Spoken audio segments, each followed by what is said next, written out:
the Anthony Joshua fight with Wilder seems to be off because he has to fight. The WA is making him fight Povetkin. It's off, and I'm doing a sit-down interview with Wilder tomorrow. It's the first time he's talking about it.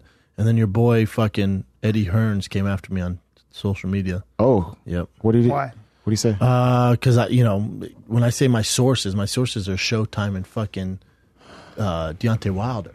So when I saw it was in that Joshua was taking another fight against Povetkin, I went, hey, here's what's going on. Wilder agreed to all the terms, and Joshua's team decided to go a different direction. That's the truth.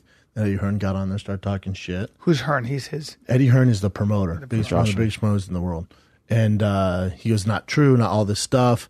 And then I go, not from my sources. This is what I heard. You guys needed 50 mil.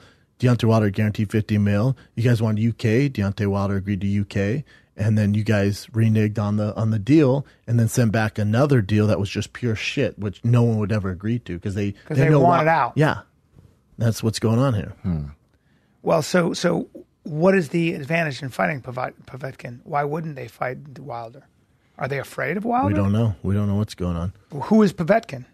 Povetkin, he's a heavyweight champion, so he's he'll be another. It's a mandatory defense for Anthony Joshua. Damn, I knew I smelled pussy.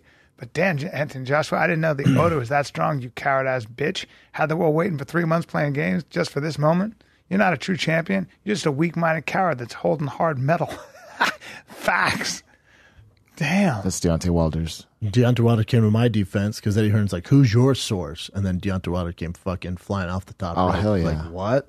And then went nuts on him. Nice. And now me and Deontay are sitting down tomorrow. That's awesome. Good. It's a shame, so man. what do you think? Do you think it's actually... I think it's Eddie Hearn. I think it's Eddie Hearn's fault.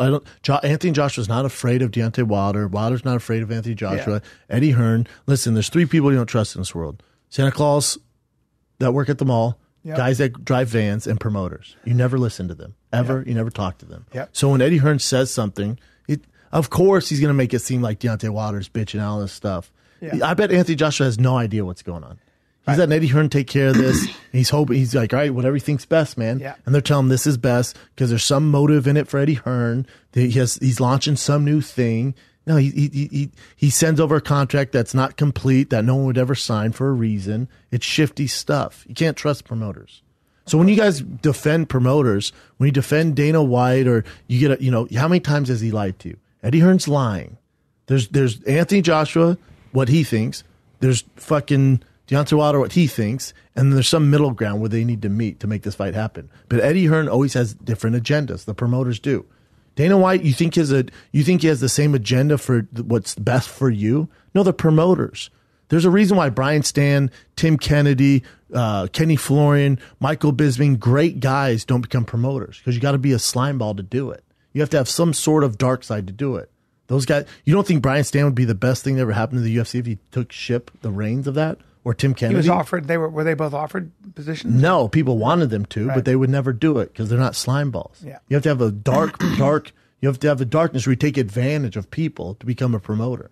There's a reason why you gravitate towards being a promoter. It's not because you're the most thoughtful, nicest, sincere, sharpest dude in the room.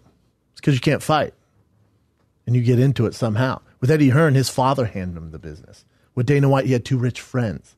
There's a lot of common kind of practices with all these promoters. They're all the same. Don King. Think of Don King. Name a fighter who likes Don King. Talk to Mike Tyson about Don King. Think how many years went by and they just did a speaking engagement and Mike Tyson didn't know Don King was going to be there. And they announced Don King. He goes to touch Mike Tyson. Mike Tyson goes, don't fucking touch me. I want to see After that. all these years. Why do you think no one likes these guys? Yeah. Because they've all been fucked over. Don King, promoters never ever Don do King's what. a bad You think Eddie guy. Hearn's doing what's best for Anthony Joshua? No, he's doing what's best for Eddie Hearn's brand. Because Anthony Joshua only has one more fight with him. Any promoter you've ever heard, look at this. Time for Detroit to be recognized. Oh, I got him. Mike Tyson's not playing there. He goes, don't touch me, motherfucker. Wow, let me see that again. I like seeing that. Time. He does say that. Don't touch me, motherfucker. Oh, I got him. He looks pissed off. He fucked him out of a lot of money, man. Of course he did. He cheated him on a lot of money. Of course he did. You know when the elephant turns on the trainer? You know, Yeah. in circuses, Yeah. that's all this. That's what's going on. Yeah. But Who, when that's Jermaine Taylor right there, right? that's Antonio Tarver. Okay, that's what I meant. So, right now, Mike Tyson doesn't need him for anything. Anthony Joshua needs Eddie Hearn for something. So we don't hear Anthony Joshua. You hear Anthony Joshua speak, he's getting this all secondhand. I've talked to Wayne McCullough about how much money but he's owed. You talk to, but these guys, you're talking big money. Yeah. Like Wayne was a smaller guy. You're talking life-changing money. but the same experience. Yeah, of getting it's fucked over. shady shit, man. Like by $500,000, $1 million. With these guys, you're talking tens of millions of dollars. Mike Tyson talking hundreds of millions of dollars. Yeah. So of course, when he goes to touch, we say fuck off. And promoters are going to promote. That's what they are. They're going to do it. You need people. Don like King that. is I don't think anybody would ever deny that he's through and through a bad fucking guy. They're all like that. They're all the same. All of them are the exact same. Every English teacher you ever had, they're the exact same energy, right? All promoters, the exact fucking same. There's a reason why you're drawn to that profession.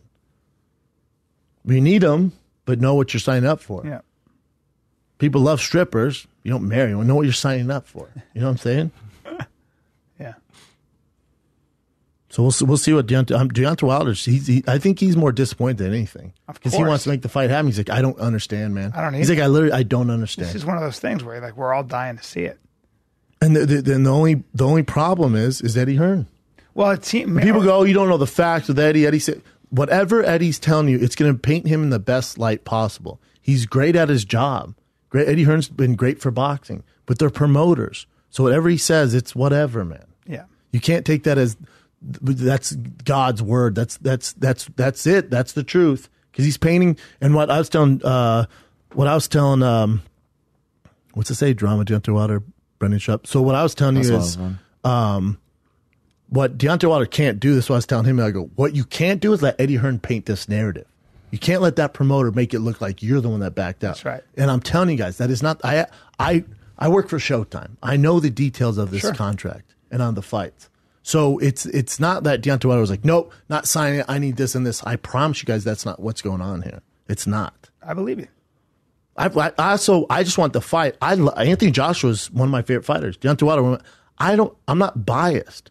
I don't give I just want the fight to happen. I don't give a fuck who's right or wrong. Of course you want. I just want the fight to happen. So my feeling is that Eddie Hearn is not as confident that his superstar, that he makes a lot of money off of Anthony Joshua, can beat Deontay Wilder. So maybe he wants to stall for time. What is it? I mean, no, he's launching some new thing. Right? Who knows? Either way, it's don't go to that stuff. Either way, what you're saying is it's in Eddie Hearn's interest to do this. It's always in his interest. Yeah.